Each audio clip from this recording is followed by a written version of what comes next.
Половина сахар, половина мед. Абилярын шырам. Абилярын шырам.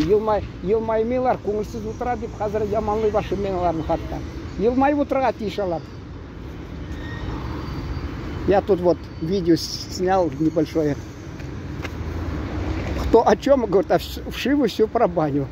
А у меня вот этот баня для меня такой душ очистительный, когда люди смеются, улыбаются. На рынке вот всегда они с шутками, прибаутками всегда это все было. А сейчас вот я подхожу, они мрачные сидят, я еще подшутил над ними, говорю, ладно вы там девушки там, я говорю, и то на дискотеке там девушка, если мрачно стоит, к ней редко какой парень подойдет. А вот тут тем более бабушки, кто к вам подойдет? Я говорю, что вы так смотрите, как будто дома дети голодные плачут, и вот товар не идет, потому что сейчас избыток овощей и на каждом углу, и везде. А они вот, опьянение прошло у них в начале сезона. Цены были вообще кусачие, но народ все-таки брал. А сейчас народ, видно, наелся, что ли, и не хочет тратить лишние деньги. Они цены, кстати, не сильно сбавляют. Вот я на рынок ходил, там раньше вот на улице 300 рублей, мол, помидоры. А одна самая дерзкая 350, у нее они такие кривобокие какие-то и прочие. Я еще говорил, это половина ведра молока. Говорю, сравните затраты. Ну и вот тоже сейчас 300 рублей помидоры. И здесь тоже сидят, кстати, и у рынка там сидят. И вот я в выходной день, в воскресенье должно быть, да, позавчера, я это увидел ряды с помидорами, все сидят. Там легче, наверное, крепость взять, чем у этих бабушек скидку добиться. Наш туркменский брат. Здравствуйте. Как у вас дела? Нормально. Чего не работаешь? Ну, сегодня выходной. У тебя выходной? Да. А как? Подожди, сейчас скажу. Вот Аджана выходной, пуговицы в ряд. Ладно, я камеру пока отключу. Тут поговорили о том, как растут цены на аренду жилья. Вот он сказал, сколько там однокомнатных, двухкомнатных квартиры снимает. 16 плюс, говорит, ЖКХ, плюс еще что-то. А в Авито, говорит, видел, там однокомнатные 25, говорит, сдают. И плюс ЖКХ якобы. И еще помимо этого 5000 за регистрацию, дескать, каждый месяц.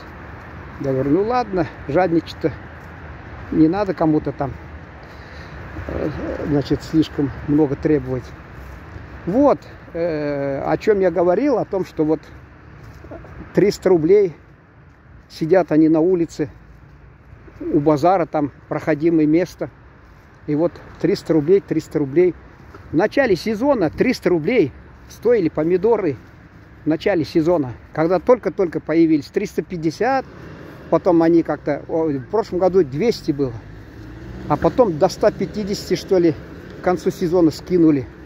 Кто-то вообще до 100 скидывал, ну, можно сказать, в среднем до 150 в основном скидывали. А в этом году сидят 300 и все.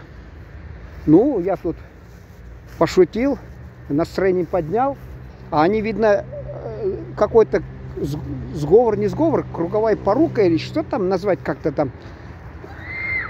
Они боятся кто-то подешевле продать, соседи заклюют сразу. Почему, дескать, снижаешь цену? Вот, и я им стоя там рассказал коротенькую историю, как я ходил в один магазин спортивный, и там много лет я торговлю вел торговлю, и меня знают они, и директриса. Захожу, и спальники там, значит, продают. Скидка там 5%, что ли, написано. Или 10, не знаю, ну, наверное, 5 все-таки. Я девчонкам говорю, они все меня знают, я говорю, спорим, сейчас она скажет вам скидку побольше сделать. Они, может, не поверили. Пошел я, директор обнял. Тесно, тесно так. Крепко-крепко. Ей дышать нечем. Она кричит, задыхаясь там: девчонки, 30% ему скидку делайте. И вот, и эти у меня продавцы помидоров услышали, засмеялись. Так, думаю, настроением поднял, контакт налажен.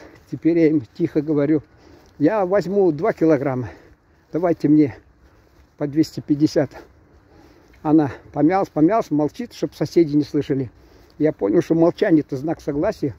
Кинул ей 500 рублей и потащил. И что хочу сказать. Все-таки они вот всегда сладкие. Я люблю томатный специфический вкус в пригороде Одессы у брата. Каждый год я жил и со двора срывал. Это просто прелесть.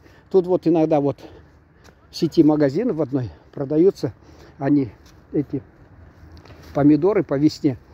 С ветки, на ветке называются они. У них запах действительно томатный такой идет. Хотя они жесткие такие, как пластиковые. Но вкус немножко есть, да. А тут, значит, сладкие. В результате вот они цены накручивают. И не хотят нисколько спускать совершенно. Боятся, что их соседи не поймут. Вот этот кот, он помидор не ест стопудово. Он ест это китикет. Я ему шел со столовой. Он жутко голодный был. Я его через дорогу перевел. Он орет. Я ему в столовой там взял порцию и там что-то с этим, как там, печень была. Печень какая она была, жареная, вареная или что-то такое.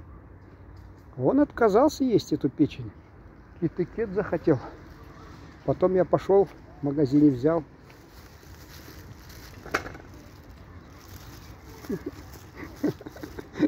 Боится он.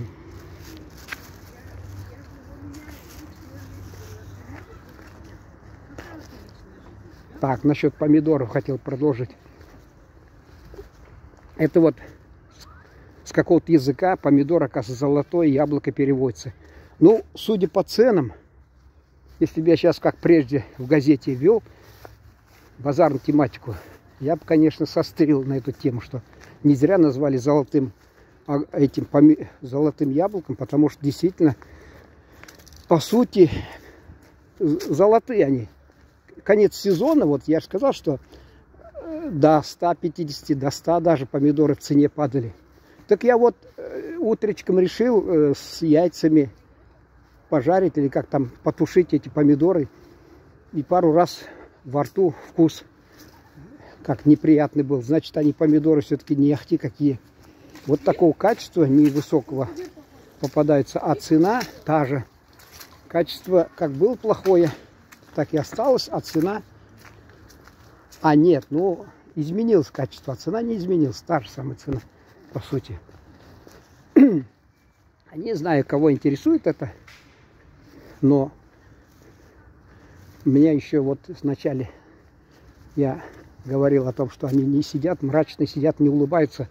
Это тоже, конечно, как-то напрягает. Такие у них сосредоточенные лица. Раньше они мне, бывало, хамили, грубили, а потом разобрались. Разобрались, кто я такой. И на язык остер, и отбрить может. И еще что этот, типа журналист, борец за правду. Поэтому, они сейчас сидят, молчат, напряженно так. Не хамят, не грубят. А я говорю, ну, веселиться надо, что-то погода шикарная. Они сидят, вот дождя нету. Еще вот золотая осень не наступила, еще бабье лето не наступило. Все равно тепло. 25 градусов. И ночью 17 градусов. Ветра нет. Нормально. Тепло, светло, и мухи не кусают. Чего бы не радоваться людям? Не знаю, почему они не радуются. А потому не радуются, что вчера у них товар шел на ура. Первые были помидоры, первые огурцы и прочее. Люди брали, а сейчас люди чисто психологически им приелось все это, и они не хотят вот это все, на все это тратиться. Оттого, видимо, приуныли продавцы. Но мне кажется, кроме денег должны быть еще другие радости жизни. Здоровье. Раз они на своих ногах пришли, раз они, я им говорю, вы руки-ноги целые, сидите, разговариваете, а некоторые люди, к сожалению, лишены этих радостей жизни. Так что вы должны радоваться, веселиться, а не сидеть с такими кислыми лицами. Ну все, спасибо за внимание.